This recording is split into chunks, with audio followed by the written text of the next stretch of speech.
안녕하세요. 반갑습니다. 저는 김지원이라고 하고요. 저는 임상심리학을 전공하였고, 또한 게슈탈트 치료를 또 세부 전공으로 수련을 하고 전문가가 되었어요. 제가 유튜브 채널을 통해서 여러분과 함께 나누고 싶은 주제가 있었는데, 우리가 요즘 심리학에 대해서 많은 분들이 관심을 갖고 계신데, 그 심리학이 어떻게 지금까지 여러 가지 이론들이 성립되었냐. 우리가 심리학에서 어떤 이론이 나오기 위해서는 사회과학에서 하는 연구 방법, 연구를 통해서 그것이 실험을 통해서 증명이 되고 그 증명이 누적이 되어서 반복 검증이 되면서 이론으로 자리 잡게 됩니다.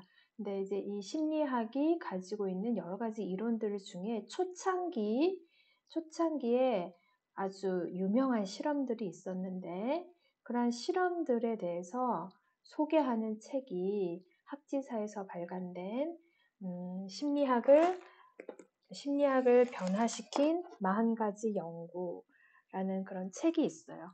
제가 이 책을, 저는 국어학번이에요. 국어학번인데 처음으로 심리학 학부 1학년 때 수업을 통해서 접한 교재였어요. 그리고 이 책이 지금은 이제 심리학을 변화시킨 40가지 연구인데, 학부 수업 제목이 아마 심리학의 오해였던 것 같아요. 그래서 우리가 심리학에 대해서 이론이 정립되기 위해서 어떠한 과학적인 실험들이 있었는지, 이 실험으로 검증된 이론들을 바탕으로 우리가 심리학을 이해해야 된다. 그래서 이 실험으로 이해하자 하는 의미에서, 그렇지 않으면 이것은 심리학에 대한 오해일 수 있다. 그런 의도에서 이 과목을 심리학의 오해라는 수업이 열렸던 적이 있어요. 95년도에. 그래서 그 이후에 저희가 이제 학교에서 저도 가르치는 사람이 되었고, 가르치는 과정에서 이 책이 굉장히 기억에 남았기 때문에 교양 수업을 열기 위해서 이 책을 다시 찾아봤어요. 그랬더니 아직까지 이제 이 책이 출판사에 있더라고요. 그래서 교재를 삼아 제가 수업을 했던 책입니다. 그래서 역사가 오래된 책이죠. 저에게는 개인적으로. 그래서 심리학을 처음 시작할 때 굉장히 교양서적으로, 학부 기본서적으로 굉장히 유익한 책이었고, 그 여러 가지 30가지, 40가지 연구들이 있지만 40가지 연구들을 모두 다 다루기보다는 저는 여러분하고 그 중에서 좀 대표적인 것들을 한번 다루어 보면서 심리학에 대한 여러분들의 그런 이해를 높이고, 그리고 과학적인 연구 방법을 통해서 어떻게 증명이 되었나 하는 그 과정들을 좀 나누고 싶었기 때문에 이 채널에서 이 교재를 다루고 있습니다. 저 때만 해도 저 옛날 사람이거든요. 9학번이니까. 그래서 심리학과가 인기가 없었어요. 저는 굉장히 이제 개인적인 관심과 호기심으로 전공을 택했지만, 인기가 없었지만 지금은 굉장히 대중적이고, 이제는 거의 대한민국에서는, 우리 한국인들에게서는 굉장히 지적인 호기심이 많고 알고자 하는 욕구가 강하고, 심리학은 이제는 거의 대중적인 교양이 된 것 같아요. 그래서 아마 이 책에서 나누고 있는 여러 가지 연구 방법들을 보시면서 여러분의 교양도 쌓아보시기를 바라는 마음입니다. 네, 자, 그러면 오늘 제가 여러분과 나누고 싶은 첫 번째 강의는 이 40개의 연구 중에서 1장에서 소개하고 있어요. 뇌는 하나일까 둘일까? 생리심리학이죠. 뇌에 대해서 들여다보는 겁니다. 뇌와 관련된 우리의 행동을 보는 그러한 연구입니다. 하나씩 보도록 할게요. 먼저 심리학에서 실험을 하기 위해서는 윤리 강령이 있습니다. 윤리적인 그런 지침이 있는 거죠. 여기서 말하고 있는 APA라는 거는 이제 American Psychology Association입니다. 그래서 미국 심리학 협회인데, 여기에서 제시하고 있는 윤리 지침, 윤리 강령이 있고, 한국에서도 우리가 모든 심리학 실험을 하기 위해서, 연구를 하기 위해서는 이 윤리 강령을 그대로 준수하고 있습니다. 자, 인간을 대상으로 하는 모든 연구에서는 이러한 윤리 지침을 지키세요. 첫 번째는 어떠한 윤리를 제시하고 있느냐?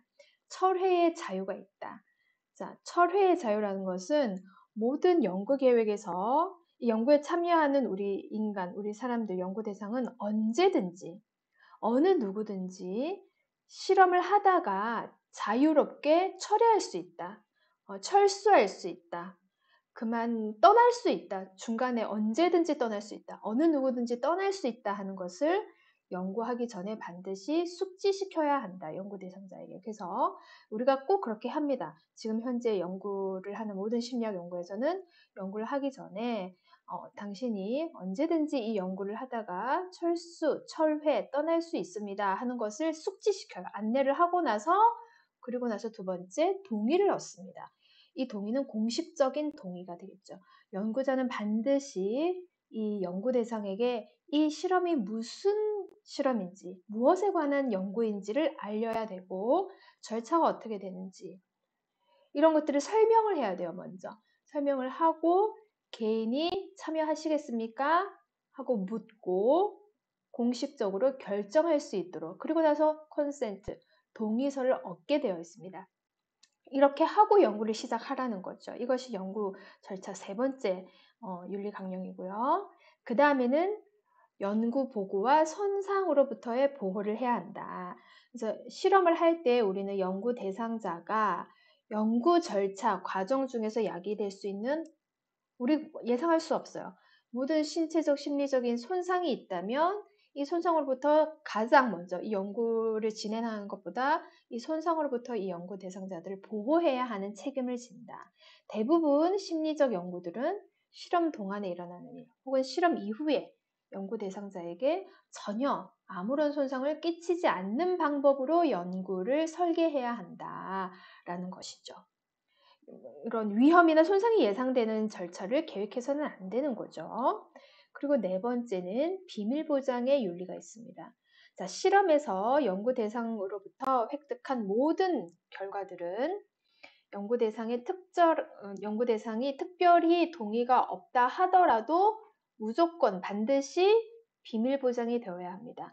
이 실험에 누가 참여했는지, 남자인지 여자인지 내 개인 정보가 전혀 드러나지 않아야 된다는 거죠. 자, 연구 결과는 출판될 수 있어요. 하지만 그 개인의 자료, 그 개인 정보는 항상 비밀 보장이 되어야 한다는 거죠.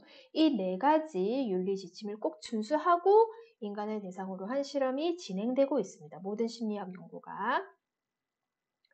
자, 그래서 인간에 대한 윤리 지침은 있는데 우리가 지금 볼 연구들 중에는 일부는 동물들도 있거든요. 동물들의 불편함이나 질병, 고통을 최소화하도록 항상 노력해야 한다 하고 제시하고도 있습니다.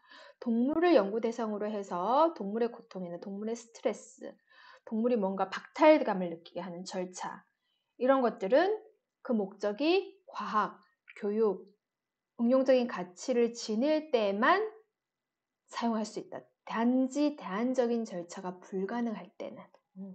이것이 이제 81년도에 나온 지침이었는데요. 최근에는 어때요, 여러분? 동물권도 굉장히 확대되고 있기 때문에 동물에 대한 이러한 윤리도 우리가 지켜야 하는 건 마땅하겠고요. 하버드 대학이나 MIT 대학에는 그래서 동물 실험 감독관이 항상 상주하고 있고 주 정부에서는 모든 동물을 대상으로 하는 연구를 할 때 동물에게 자비롭고 적합한 처치를 보장하는 그런 의무, 임무를 지녀야 한다라고 말하고 있습니다. 그래서 동물 실험 감독관이 존재한다는 거죠. 하지만 우리가 이 책에서 볼 때 심리학을 변화시킨 여러 가지 실험들 중에 초창기 연구들은 막 70년대 연구도 이래요. 있어요. 초창기에 진행된 연구들을 보면 최소한의 동물의 사용은 필수적이었어요. 필수적이었고 이제 오늘 말고 다음 주에 할 때 이제 그 동물 대상으로 하는 실험을 볼 텐데 이러한 부분들이 지금과는 좀 다르게 진행되었던 부분들도 없지 않아 있었다 하는 점. 그래서 시대적 변화 흐름이 있다 하는 것들을 여러분께 미리 말씀을 드립니다. 자, 그래서 저랑 같이 우리가 살펴본 주제들은 제가 한 9가지 주제들을 연구들을 준비를 했어요. 일단 오늘 볼 것은 우리 생물학, 뇌와 관련된 우리 인간의 행동을 볼 거고 의식, 학습과 조건화, 지능, 인지, 기억, 인간의 발달, 인간의 정서, 감정, 그리고 동기, 인간의 성격, 정신병리, 심리치료, 사회심리학, 이러한 주제들을 우리가 하나씩 살펴보도록 하겠습니다. 자, 그럼 첫 번째 오늘 우리가 같이 살펴볼 내용은 뇌는 하나일까 둘일까요, 여러분? 여러분, 우리가 이제 기본적으로는 우리 뇌가 여기 담겨져 있는데 뇌는 우리가 다 알다시피 좌반구, 우반구 이렇게 있잖아요. 근데 이것이 하나일까요? 둘로 분리되어 있는 것일까요? 여러분이 알고 있는 뇌에 대한 사실, 어떤 기본적인 사실, 팩트들이 있나요? 초창기 오늘 이제 우리가 볼 이름입니다. 스페리라는 학자, 그리고 가자니가라는 학자가 있는데 이 두 사람은 우리 뇌가 하나로 연결되어 있는데 이 뇌가 딱 분할되어 있는 사람들을 대상으로 연구를 한 최초의 연구자예요. 그래서 좌뇌, 우뇌 연구를 하면서 이 뇌가 분할되어 있는 사람들을 보니 좌뇌, 우뇌 기능이 조금씩 다르더라. 좌뇌가 하는 일, 우뇌가 하는 일이 좀 다르더라 하는 것을 처음으로 발견한 인간을 대상으로 연구를 했어요. 그리고 우리는 그 좌뇌와 우뇌가 뇌량으로 연결되어 있구나 하는 것도 알게 되었어요. 여러분 관심 있는 분들은 제가 여기 네이버에서 좀 다룰 수 있는 그런 창들을 준비해 놨습니다. 관심 있는 분들은 좀 더 보셔도 좋을 것 같아요. 자, 오늘 우리가 그래서 다룰 주제는 뇌라는 것이 국제화되어 있구나. 반구가 국제화되어 있구나. 이제 한자말로 번역을 한 거죠. 우리가 용어가. 헤미스피어가 반구가 좌뇌 스페셜라이제이션. 좌뇌에 국제화되어 있는 좌뇌만 특별히 하는 기능이 있고 우뇌 국제화. 우뇌만 특별히 하는 기능이 있더라 하는 그런 연구들을 오늘 볼 겁니다. 아까 말씀드린 스페리라는 학자인데요. 이 사람이 이런 반구 국제화 이론, 이러한 이론의 개척자입니다. 이 연구들을, 오늘 보실 연구를 시작으로 해서 지금까지 많이 반복 검증이 되면서 이제 이론으로 자리 잡았고 그 이론의 이름이 반구 국제화, Hemispheric Specialization이라고 말하죠. 스페리는 처음에는 동물을 대상으로 실험을 했어요. 뇌량이 절단된 고양이들을 데리고, 뇌량은 이제 좌뇌, 우뇌, 다리량이잖아요. 뇌의 다리예요. 뇌를 연결시키는 이 뇌량이 있는데 이것이 절단된 고양이들을 대상으로 보니 좌신경과 우신경이 이렇게 단절이 되면서, 왜냐면 우리의 좌신경과 우신경은 이렇게 뇌로 들어가잖아요. 그러면 뇌에서 한번 교차를 해요. 왼쪽으로 들어간 시신경은 오른쪽으로도 가요. 오른쪽으로 들어간 시각은 뇌에서 왼쪽 뇌로 또 갔다가 저기 후뇌에서 처리를 하거든요. 후뇌에 딱 맺혀요. 그래서 이 교량을 교차해요. 근데 이게 딱 단절된 고양이들을 보니 좌측 눈과 우측 눈에 들어온 정보를 종합하지를 못하더라 하는 게 이제 밝혀집니다. 처음에 이제 고양이를 보고. 근데 이 고양이들이 행동하는 것들을 보니 행동은 정상적이었어요. 행동은 크게 문제가 되는 게 없었어요. 이상한 행동이 보이지 않았어요. 그런데 아주 이제 국제화된 스페셜라이제이션이 되어 있다 그랬잖아요. 그래서 이제 조금 더 구체적으로 봤어요. 이 고양이들이 뇌량으로 방구가 단절되어 있잖아요.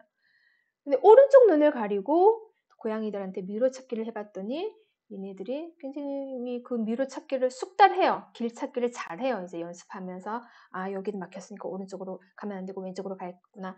연습을 한다고요. 그래서 미로를 빨리 통과를 해가지고 목표물을 찾아내요. 그런데 왼쪽 눈을 가리고 이 고양이들한테 미로 찾기를 연습을 시켰더니 어디서 돌아 나와야 되는지 모르고 처음부터 다시 또 배워야 되고 처음부터 또 다시 해야 되고 학습, 숙달이 안 되더라는 거죠.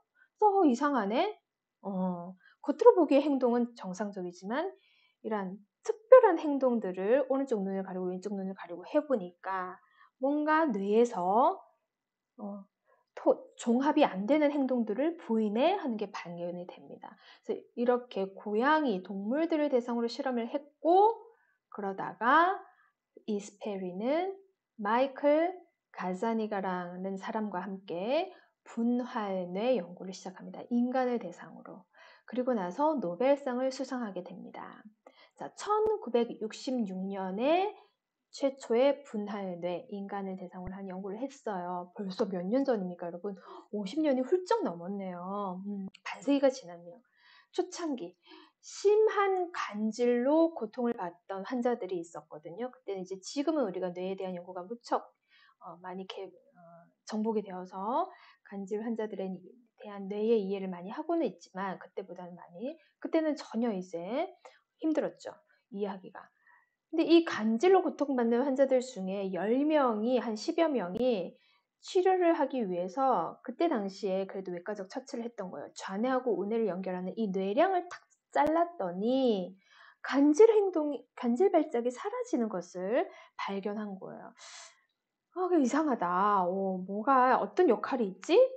어떤 좌뇌와 우뇌가 이렇게 딱 그것을 분할뇌라고 그러죠. 분할이 되면 간질이 치료되는 어떤 기제가 있지? 하면서 연구를 하기 위해서 이들 중에 4명이 이 실험 참가에 동의를 했습니다. 아까 우리 APA에서 제시한 연구 윤리 지침에 다 동의를 하신 분들이 4명이셨어요. 그래서 이 스페리와 가자니가는 총 이제 시각 능력 검사, 촉각 접촉 검사, 청각 검사를 실시해 봅니다. 자, 피험자들에게 시각 능력을 검사할 때는 순간 노출기를 통해서 자극이 좌방구 혹은 우방구로만 딱 전달되도록 순간적으로 딱 노출되고 사라지게 하는 그러한 검사를 해봤고요. 그리고 촉각 접촉 검사에서는 물건을 볼 수는 없어요. 이렇게 등 뒤로 해서 이 물건이 무슨 물건인가, 아니면 여기 가림막을 설치하고 이 물건이 무슨 물건인가 만지면서 검사를 해봤어요. 실험을 해봤어요. 그리고 청각 검사를 해봤어요. 총 이렇게 3가지 실험을 하게 됩니다. 오늘 한번 볼 거예요. 그래서 첫 번째 이제 시각 실험을 하는 절차가 이 교재에 나와 있는 그림입니다. 모든 환자들은 일단 수술 전후에 지적 수준의 변화는 없어요. 지능의 변화는 없었어요. 그러니까는 사고하고 판단 능력은 가지고 있는 거죠. 그리고 성격의 변화도 없었어요. 그리고 정서적인 반응도 변화가 없었어요. 수술 전에는 차분하던 사람이 수술 이후에 뭐 분노하는 정서 반응이 많아졌다거나 그러지 않았어요. 지적 수준, 성격, 정서 모두 수술 전후에 변화가 없었어요. 이것이 실험 전제 조건입니다. 그래서 이들에게 이렇게 책상 의자에 앉게 하고 여기를 보세요. 여기 앞에 시각판이 있어요. 이렇게. 그리고 분할뇌 환자를 이렇게 중심부를 응시하려고 합니다. 여기 중심이 여기 가운데를 보세요. 여러분 혹시 안과에서 시력 검사하시면 여기 불빛 반짝이는 거 요거 계속 보세요 하시죠? 여기를 가만히 보세요. 여기를 보세요 한 거예요. 그래서 여기서 전구가 불빛이 반짝하거든요. 전구 불빛이 좌에서 반짝, 우에서 반짝, 좌에서 반짝, 우에서 반짝 이렇게 해요. 번갈아 가면서. 자, 그러면서 물어보는 거예요. 분할뇌 환자에게. 무엇을 보셨나요? 이랬더니 오른쪽에서 빛이 번쩍했어요. 오른쪽에서 빛이 번쩍했어요 하는 거예요. 여기 가운데를 딱 보면서. 근데 좌측에도 깜빡했단 말이에요. 좌측에도 깜빡했는데 무엇을 보셨어요? 했더니 아무것도 안 보여요. 이래요. 이 말은 좌뇌에서는 언어 기능이 없구나. 우측에서는 봤다는 것을 말할 수 있지만 이 좌뇌에서는 분명히 보았음에도 불구하고 이 언어를 말하는, 발화하는 기능이 없구나 하는 걸 알게 되었어요, 이제. 그리고 다시 좌우를 번쩍거려 봤어요. 그랬더니 빛을 본 지점을 이번에는 말로 하는 게 아니라 손으로 가르쳐 보세요. 이랬어요. 빛이 반짝하는 부분을 손으로 가르쳐 보세요. 여기. 이렇게 했더니 가르치는 거는 가르쳐요. 그런데 이것을 말로 해보세요. 무엇을 보셨어요? 이랬더니 좌측에서 불빛이 깜빡할 때는 아무것도 없다고 하는 거예요. 아무것도 안 보여요. 이렇게 하는 거예요. 아하. 여기서 얻은 결론은 언어 뇌는 좌방구에서 뭔가 하는 것 같아. 라고 이제 생각을 하게 됐죠. 이것이 이제 반복 실험이 되는 거예요. 4명을 대상으로. 그 다음에 이제 촉각 실험을 합니다. 촉각 실험은 아까 제가 잠깐 말씀드린 것처럼 환자의 등 뒤에 손을 딱 대고 이제 볼 수 없게 하는 거죠. 그리고 손가락으로 숟가락, 연필, 시계 이것을 딱 만지고 이름 대게 해요. 그래서 이렇게 연필을 이렇게 등 뒤에서 만지고 등 뒤에서 이제 실험자가 딱 주는 거예요. 손에 쥐어 주는 거예요. 만지고 이거 연필이네 이렇게 하는 거예요. 그게 촉각 실험이죠. 자, 근데 이때 환자의 오른손에다가 물건을 쥐어주면 이름 대기를 하는 거예요. 오른손에 딱 쥐어주면 이거 연필이네 하고 이름 대기를 하는 거예요. 그런데 왼손에다가 이 물건을 딱 쥐어주면 이름을 말하지 못하고 말로 기술을 못하는 거예요. 그런데 말로는 못하는데 역시나 어떻게? 왼손의 물건을 다양한 물체들과 짝지어 보는 거는 잘해요. 자, 왼손에 제가 물건이 있잖아요. 여기 연필이요. 이것과 짝이 되는 건 뭘까요? 이러면 지우개, 뭐 이런 거 있죠. 연필과 지우개는 짝이니까. 이런 거를 찾으라 그러면은 찾아요. 손으로. 그런데 이것을 말로 해보세요 하면은 또 말을 못하는 거예요. 아하. 희한하죠? 그래서 뭔가 왼쪽 뇌와 오른쪽 뇌가 하는 일이 뭔가 다른 것 같아. 이것이 국제화 이론인 거죠. 자, 여러분은 지금 보지 않고 등 뒤에 물건을 쥐었으면 왼손으로 연필 쥐었어요. 연필 말할 수 있죠? 왜 그래요? 뇌량이 절단된 환자들과는 달리 그 이유는 오늘부터 온 정보가 뇌량을 통해서 언어 중추로 전달이 되어서 이거 숟가락이라고 말하는 능력이 있기 때문이에요. 이 말하는 장소가 바로 좌방구라는 거예요. 그래서 언어를 발화한다, 이해하는 거 말고 발화한다 하는 거는 아하, 좌방구가 하는 건가 봐. 언어를 이해하는 거는 우방구도 하나 봐. 이렇게 이제 실험을 통해서 알게 되는 거죠. 자, 그리고 가자니가는 이제 시각 실험을 합니다. 어떤 실험을 하느냐? 요렇게 이제 또 앉아놓고 여기 건너편에 보지 못하게 해요. 보지 못하게 하고 우방구 쪽에 담배 사진을 딱 제시합니다. 요 화면에서. 그리고 여기 앞에는 물건이 10개가 있습니다. 그러면 담배알을 딱 보여주면서 이 물건과 짝이 되는 거, 이 물건과 같은 계열의 물건 10개 중에 골라서 들어보세요. 이랬더니 재떨이를 딱 선택할 수 있어요. 오케이. 우방구로 이해하고 물건을 잡아낼 수 있구나. 그런데 이 사람들한테 왼손에다가 재떨이를 쥐어주면서 이거 뭡니까? 이러면은 말을 못하는 거예요. 역시나. 잡고 있는 물건을 말하지 못해요. 이게 뭡니까? 하면 연필이요. 이렇게 말을 못하는 거예요. 아하, 역시나 좌방구, 우방구는 뭔가 지각하는 것과 이것이 촉각으로 지각하는 것, 눈으로 보는 시각, 지각하는 것, 이 지각하는 것과 이것을 알고 말하는 것과 뭔가 분리되어 있구나. 지각은 하지만 이 재떨이가 담배하고 연결되지 담배를 피면 재떨이가 필요하다. 연결은 알아요. 지식 부분에서는 알아요. 하지만 이것을 말로 발화는 못하는구나. 뭔가 자방고방구가 분리되어 있구나. 기능에 있어서 따로따로. 이것을 역시나 또 발견하게 되는 거죠. 그래서 시각 실험, 청각 실험, 촉각 실험 계속 반복하는 거예요. 자, 가자니가는 또 두 번째 다른 실험을 해봅니다. 그렇다면 이제 이 우뇌가 우리가 언어를 듣고 이해하는 능력이 있다 그랬잖아요. 이 우뇌의 언어 처리 능력을 한번 더 구체적으로 보고 싶다 해서 이렇게 시각판으로 이제 이 사람들은 미국 사람들이니까 단어 HEART라는 단어를 보여줍니다. 이 장치를 통해서. 그래서 좌측 시야에는 ART가 보여지게 하고 우측 시야에는 HE가 보이게 단어를 이런 장치를 통해서 합니다. 자, 읽어보세요. 보이는 단어를 읽어보세요. 했더니 피검자가 뭐라고 반응하느냐. hurt라고 반응을 안 하고 art라고 반응을 하는 거예요. 왜? 좌측 시야에 ART가 맺혔으니까 말하는 것을 ART라고 우측으로 운해가 처리를 하는 거예요. 근데 HE는 말을 못하는 거예요. HE, ART 두 개의 카드 중에 본 단어가 뭐였어요? 이랬더니 피검사는 또 HE를 봤대요. 그러니까 본 거는 알아요.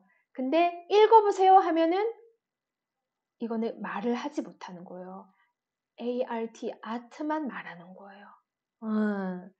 그래서 역시나 우반구는 자반구와 다른 방법으로 언어를 이해하는구나. 우반구는 그림으로 언어를 이해할 수 있어요. 그런데 좌반구는 그 일을 할 수가 없는 거죠. 예. 그래서 이런 실험 설계를 참 재밌게 잘 했죠. 구체적으로. 자, 그리고 나서 마지막으로 이제는 청각 실험을 합니다.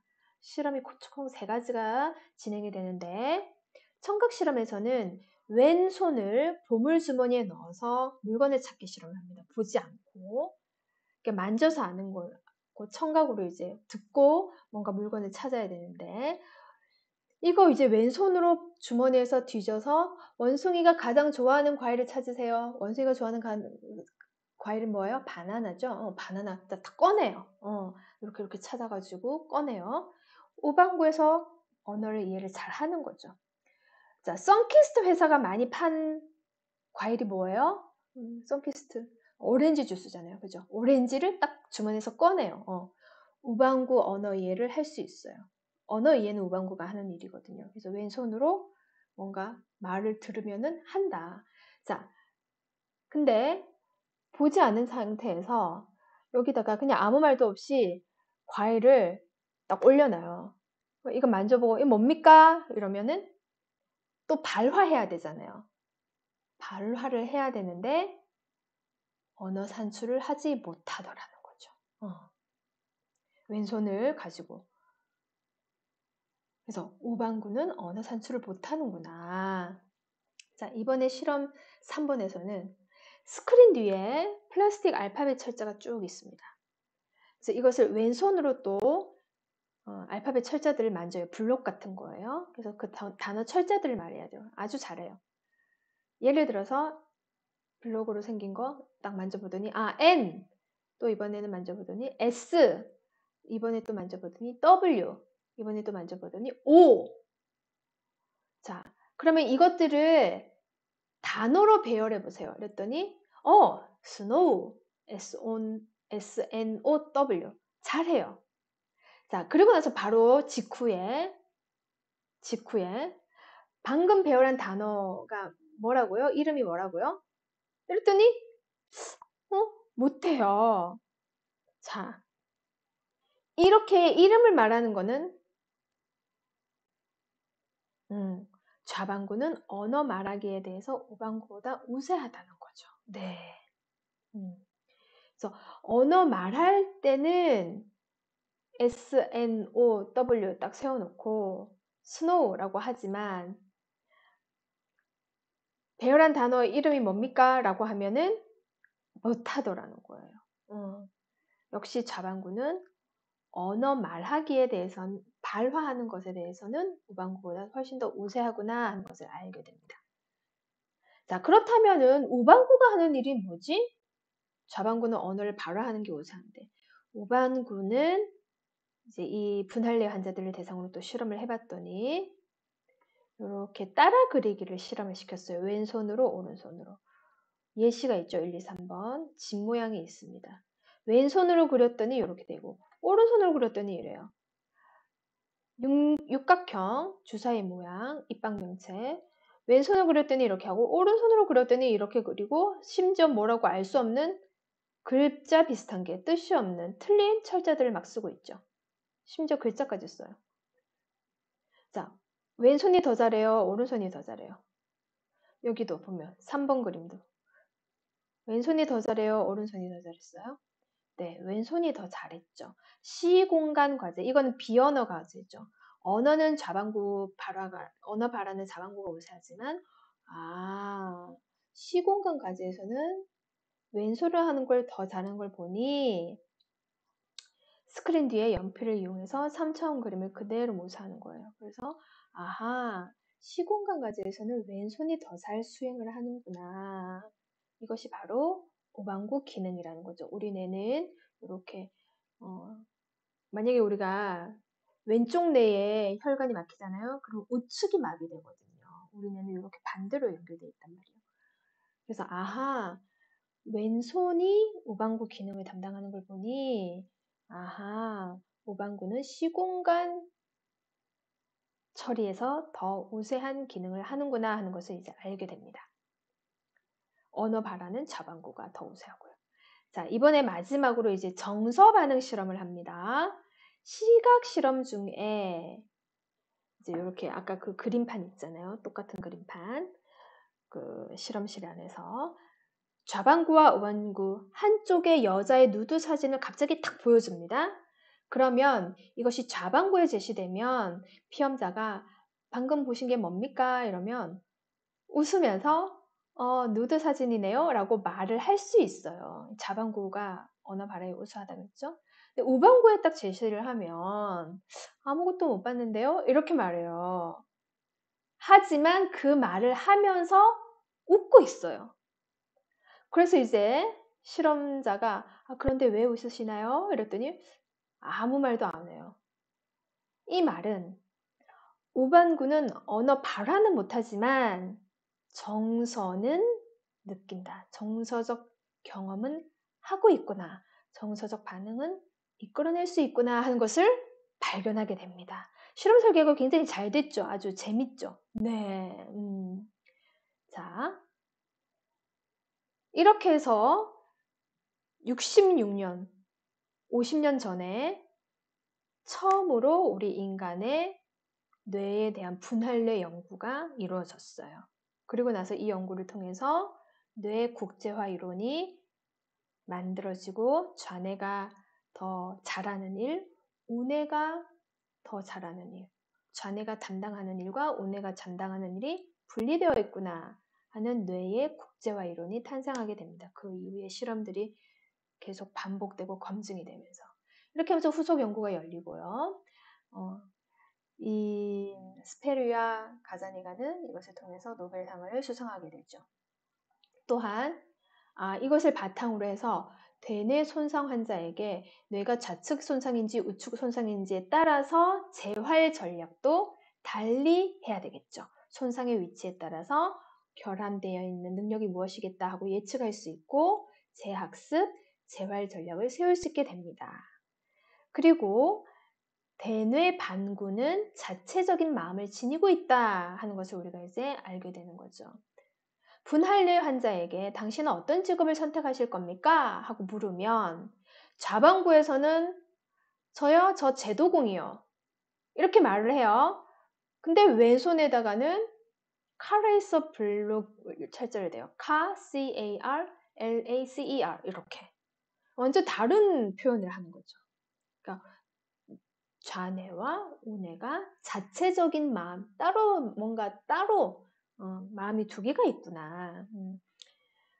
그리고 이제 후속 연구로 가자니아가 더 진행한 연구에서 보면 가자니아는 이렇게 결론을 냅니다. 정상적인 뇌, 그러니까 뇌량이 절단되지 않은 사람들도 좌우 방구 간에 완전한 소통이 되지 않을 경우가 있다라고 말합니다.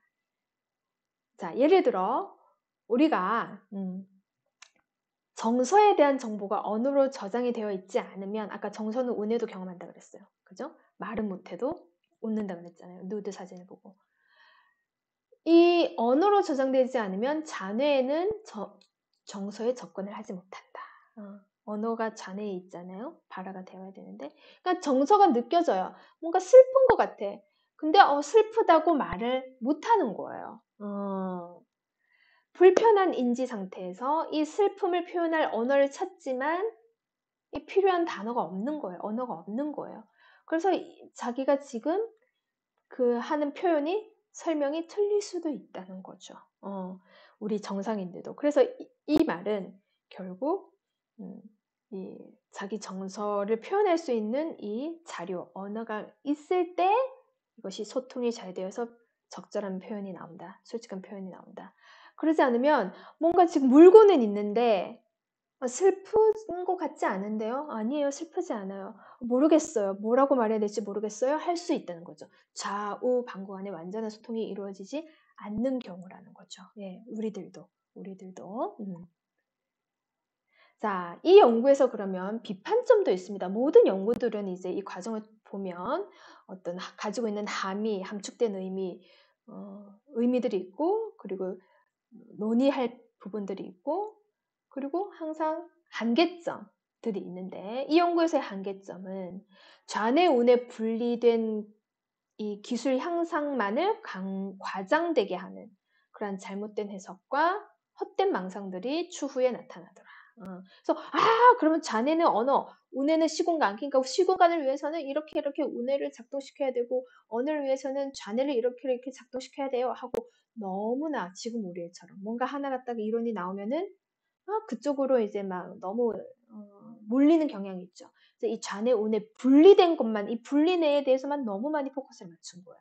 지금 우리는 이제 뇌의 통합과 또한 통합된 뇌에서도 어떻게 우리가 소통이 안 되는, 좌뇌 우뇌가 소통이 안 되는 경우는 어떤 경우인가, 이런 통합된 접근을 지금은 많이 하죠. 근데 초창기에는 와우, 좌뇌 우뇌가 이렇게 다른 기능을 하는군 하면서 계속 거기에만 많이 좀 집착하고, 그 좌뇌 향상, 우뇌 향상, 여기에만 과장된 잘못된 해석들이 일어났다.